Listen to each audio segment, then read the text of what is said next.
सभी के लिए जय जिनेंद्र। तो आइए आज की कक्षा को हम प्रारंभ करते हैं। उसके पूर्व मंगलाचरण हेतु सभी लोग अपने हाथों को जोड़ेंगे एवं भगवान से मंगलमयी कामना हेतु मंगलाचरण करेंगे। नमो अरिहंताणं नमो सिद्धाणं नमो ऐरियाणं नमो अजायाणं नमो लोये सौवसाहुणं यस्य स्वयं स्वभावाप्ति प्रभावे कृत्स्नकर्मणः तस्मै संज्ञानिरूपाय नमोस्तु परमात्मने। बोले विश्ववंदनीय पंच परमेष्ठी भगवान की जय। द्वादश समूह जिनवाणी माता की जय। संत श्रोमणी आचार्य भगवान गुरुदेव विद्यासागर जी महाराज की जय। पूज्य गुरु वर्मणि पुंग विश्वासी सुधासागर जी महाराज की जय। सभी लोग इस स्वाध्याय की कक्षा को ऐसे ही क्रम से जो चल रही है उसको निरंतर चलाते हुए आप सभी लोग इस कक्षा से जुड़ें और अपने से जो पहचान के लोग हों, जो अध्ययन करना चाहते हों, स्वाध्याय प्रेमी हों, उन सभी के लिए करने तो प्रेरित करें, क्योंकि आज समय सिर्फ स्वाध्याय का है और घर बैठ करके कुछ धर्म ध्यान करने योग्य हमारे पास समय है और अपना कल्याण करने योग्य समय है। इसलिए इससे पीछे ना हटें, आप स्वयं करें और दूसरों को करने तो प्रेरित करें। तो आइए कक्षा को प्रारंभ करते हैं। कल पिछली कक्षा में हमने पढ़ा हुआ था कि किस प्रकार से गुरु और शिष्य के बीच में संवाद चल रहा है। यहां से गुरु महाराज शंकाओं का समाधान करते हैं और पुनः वहां पर उस शिष्य के लिए एक जिज्ञासा उत्पन्न हो जाया करती है। वैसे ही जब स्वर्ग का कथन चला और मोक्ष के बारे में बतलाया कि मोक्ष जाना है, तब वहां पर एक बात आई थी कि स्वर्ग जाकर के कि मैं स्वर्ग ही जाऊंगा, मैं मोक्ष क्यों जाऊं जब मुझे यहाँ पर स्वर्ग में ही भरपूर सुख मिल रहा है। तो ऐसी और भी जिज्ञासाएं उसके अंदर उत्पन्न हो रही हैं, क्योंकि जहां पर समाधान होता है वैसी जिज्ञासा और भी उत्पन्न होती होती जाती हैं। आपके अंदर भी एक जिज्ञासा कभी उठती होगी, कोई ऐसा है तो ऐसा क्यों नहीं। तो उसी प्रकार उस शिष्य के अंदर भी एक जिज्ञासा उत्पन्न हो रही है। उसके बाद फिर जब कल बतला दिया गया कि जो मनुष्य है अर्थात जो शरीरधारी हैं, कोई भी हो सकता है, शरीरधारी को जो सुख है वो आपने कहा, यहाँ पर शिष्य प्रश्न कर रहा है कि आपने कहा कि कल्पना मात्र है, तो उनका आभास क्यों नहीं होता, प्रतिभास क्यों नहीं हो रहा है उसके लिए, अर्थात उस चीज का ज्ञान क्यों नहीं हो रहा है उसके लिए कि ये सारी सुख और सुख सुविधाएं जो भोग है क्या है, कल्पना है जिनको वो अपना मान रहा है। वो क्यों मान रहा है ऐसा और उसके लिए क्यों ज्ञान नहीं हो रहा है, तो उसका समाधान आचार्य महाराज पूज्य स्वामी जी यहाँ पर करते हैं। तो उनके शिष्य को उससे समाधान प्राप्त होता है कि किस प्रकार से आज संसार में लोग किस कारण से वहां पर इस चीज के लिए ग्रहण कर रहे हैं कि जो सुख सुविधाएं भोग इत्यादि हैं, इनको लोग अपना कैसे मान रहे हैं, ये क्यों नहीं मानते हैं कि ये प्रतिभासित होती हैं, अर्थात ये क्यों नहीं मान रहे हैं कि कल्पना मात्र हैं, ये क्यों नहीं मानते हैं कि ये वासना मात्र भ्रम पूर्वक ही है, ये इनको सबको अपना क्यों मानते हैं। तो कहा कि जो इन सारी चीजों से ग्रसित है, किन चीजों से ग्रसित है, तो यहां पर आपको उसका समाधान मिलेगा कि किस कारण से आज का मनुष्य ये सारी चीजों को मालूम नहीं कर पा रहा है, अर्थात वह क्यों नहीं पता कर पा रहा है कि ये सारी चीजें कल्पना मात्र हैं। तो कहा या ये पहले उच्चारण देखते हैं, फिर उसके बाद अर्थ समझते हैं। मोहेन समृतम ज्ञानम स्वभावम लभते नहि मत्तः पुमान् पदार्थानां यथा मदन कोद्रवहि। मोहेन समृतं ज्ञानं स्वभावं लभते नहि मत्तः पुमान् पदार्थानां यथा मदन कोद्रवहि।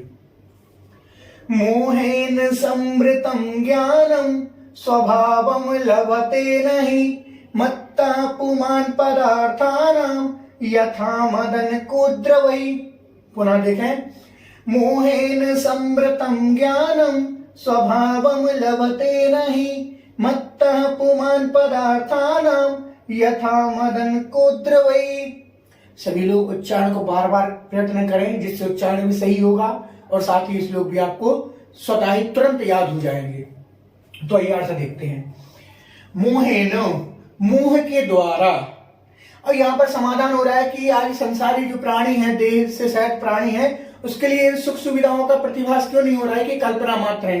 तो कहा मोहेन, मोह के द्वारा, समृतम ढका हुआ, ज्ञानम अर्थात ज्ञान, मोह से ढका हुआ ज्ञान, मोह से ढका हुआ ज्ञान, स्वभावम, आत्म स्वभाव को, अपने स्वरूप को, सच्चे स्वभाव को, लभते नाही, अर्थात स्वभाव को लभते प्राप्त नहीं होने देता है। जो कहा है यहां पर, ये कह रहे हैं कि जो आज हमें हमारा जो स्वरूप है, हमारा जो स्वभाव है, कि ये सारी संसार की चीजें हमारा स्वभाव नहीं है। जिनको हम सुख मान रहे हैं वो हमारा स्वभाव नहीं है। सच्चा स्वभाव तो वह है जो अनंत सुख मिलने वाला, वहां पर मोक्ष है, वो हमारा असली स्वरूप है। लेकिन किस कारण से आज हम उस स्वरूप को नहीं समझ पा रहे हैं। तो कहा है मोहेन, मोह के द्वारा।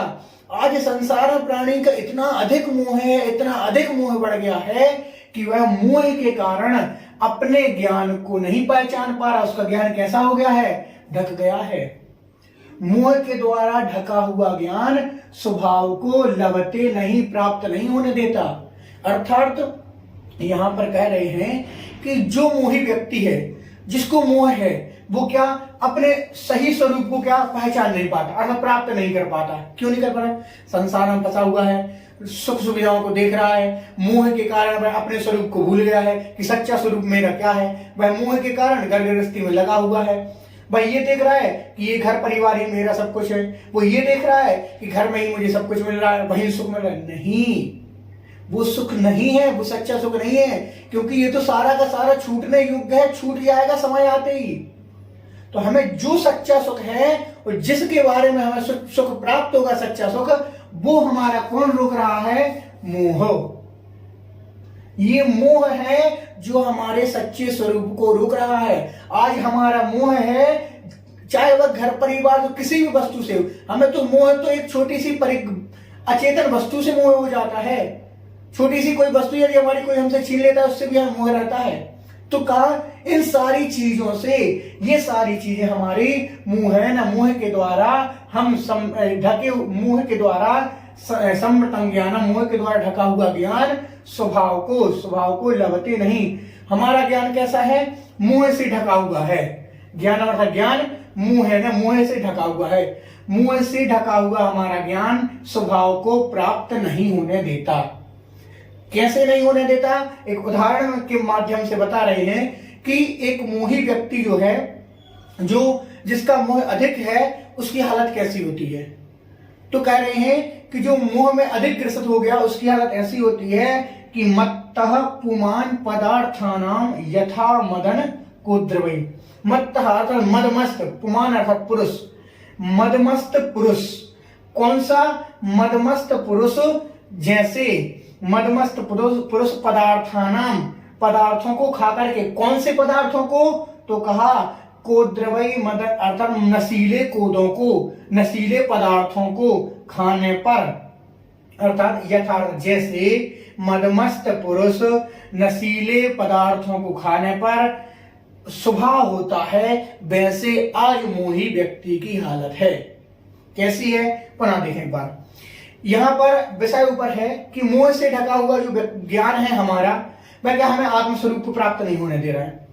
तो जो आत्मस्वरूप को हमें प्राप्त नहीं होने दे रहा है, तो यहाँ पर आचार्य महाराज ने एक उदाहरण के माध्यम से बताया कि जिस प्रकार से मोही व्यक्ति है, जिस प्रकार से एक मदमस्त पुरुष है, अर्थात वो नशीले पदार्थ, शराब इत्यादि जो नशीले कोदे हैं, इन सारी चीजों का भक्षण करके आया। अब उसने जब भक्षण किया तो क्या उसकी हालत कैसी हो गई? नशीला हो गया वो। अब उसे किसी भी चीज का ज्ञान नहीं है कि क्या सही है क्या गलत है। वह कभी माँ को बेटी, बेटी को पत्नी, पत्नी को कुछ भी बोलने लगता है। कब होता है? जब वह नशे में होता है। वह उसके सही स्वरूप को नहीं पहचान पा रहा है। जो माँ थी उसको पत्नी बोल रहा है, पत्नी उसको बहन बोल रहा है। तो क्या वह अपने सही स्वरूप को किस कारण नहीं पहचान पा रहा है? वह अपने सही व्यक्तियों को, घर के सज्जनों को क्यों नहीं पहचान पा रहा? क्योंकि उसने नशीले पदार्थों को खाया हुआ है। और नशीले पदार्थ में उसका दिमाग, उसकी बुद्धि, क्या ज्ञान काम नहीं कर रहा है। तो उसी प्रकार यहां पर कह रहे हैं कि जो मोह के द्वारा हमारी भी हालत ऐसी है कि हम मोह से जकड़े हुए हैं। हमारा मोह इस प्रकार है कि उस नशीले पदार्थों की तरह है। उस नशीले पदार्थों की तरह, जिस प्रकार से नशीले पदार्थ खाने पर ज्ञान काम नहीं करता, वैसे ही मोह के द्वारा हमारा अधिक मोह हो जाने के कारण हमारा ज्ञान भी क्या सही काम नहीं कर रहा है। वह ज्ञान सच्चे स्वरूप को नहीं पहचान पा रहा है कि आज हमारा स्वरूप जो है हम उसको तो भूल गए। क्या कि हमारा जो सच्चा स्वरूप है उसको हम भूल गए। हमें नहीं मालूम कि हमारा क्या स्वरूप है, नहीं जानते। सिर्फ या तो भोगों में लगे हुए हैं या फिर सांसारिक सुख सुविधाओं को पूरा करने में लगे हैं। यदि ये भी नहीं है तो घर परिवार में क्या है, बहुत अच्छे रचे पचे हैं, हम उनको नहीं देख पा रहे हैं, अपने घर परिवार के सदस्यों के बारे में सोचने में लगे। तो इस कारण इतना अधिक मोह हो गया हमें सभी से कि हम अपने स्वभाव को प्राप्त नहीं कर पा रहे हैं। हम नहीं पहचान पा रहे कि मेरा क्या है स्वभाव। मेरा स्वभाव जो है वो हमें नहीं पता चल रहा है। हमारा स्वभाव तो वो है कि संसार से विरक्ति के भाव बनाना। ये मनुष्य पर्याय क्यों मिली थी?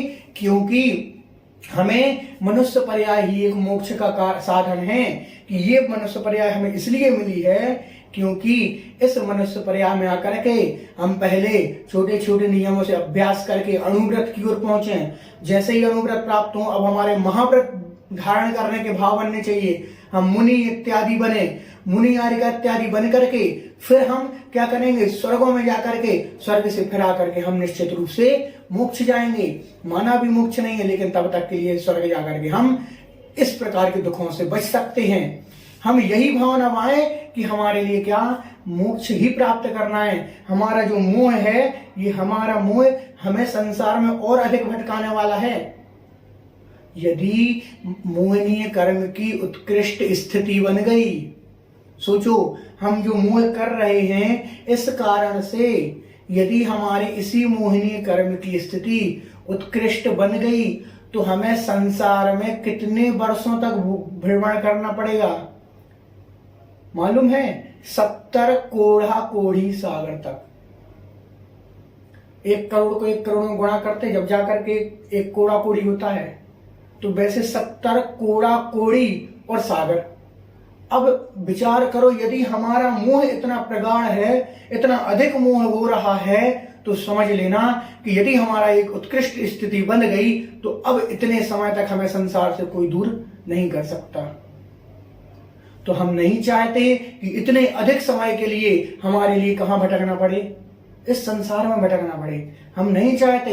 हम तो ये चाहते हैं कि कैसे भी करके शीघ्रता से इस संसार, इस समुद्र रूपी संसार में जहां पर दुख ही दुख है, सुख नहीं है, ऐसे इस संसार को शीघ्रता से छोड़ें।